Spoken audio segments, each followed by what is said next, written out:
Hey guys, welcome to my new video. Now this is my first video in 2019. First of all, I would like to wish all my viewers and whoever is watching this video a very happy new year. In this video, I'll be showing you a camera test of Honor 10 Lite, Honor's new mid-end smartphone. If you like to know about the specification of the phone, you can see it on the screen. Now Honor 10 Lite has a dual rear camera and a 24 megapixel front camera with AI enabled. Now this is a detailed camera review of rear camera, front camera, the AI mode, the dark mode, rear camera videos and the front camera videos. So let's start the video, but before I start, kindly subscribe to my channel and also hit the bell icon so you will get notified every time I post a new video.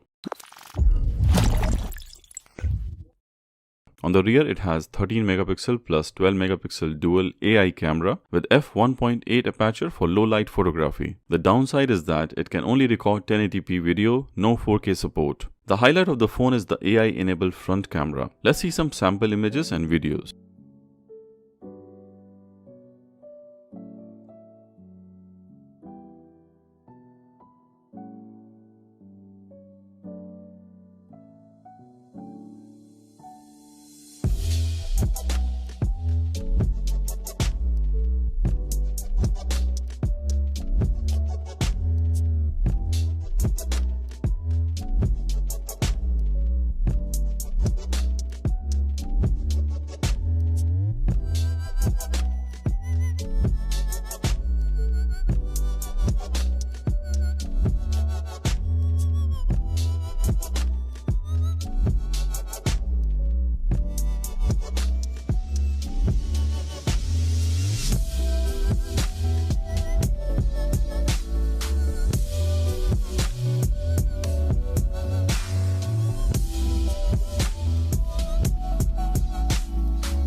Also in the camera setting, there is a night mode. If you choose the night mode, it will take some time but give you the best picture in the night time.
Now let's talk about the decisive factor of this smartphone, which is its price. And the price is 799 AED. In Indian currency, it is 15,600 rupees. So that's all for this video, guys. I hope you enjoyed the video. If you have any questions, please write me in the comments and I'll reply to you. Also, you can click over here to see the playlist of Honor 10 Lite videos. I have done the tips and tricks, the unboxing, few other videos, so you can have a look over here. Thank you for watching this video. See you in my next video. Till then, goodbye and peace. I hope you enjoyed the video. If you like the video, kindly hit the thumbs up and subscribe to my channel. I will really appreciate that. Also click on the notification icon, the bell icon, so you'll constantly get updated with my new videos. Thank you for watching and see you in my next video. Till then, goodbye.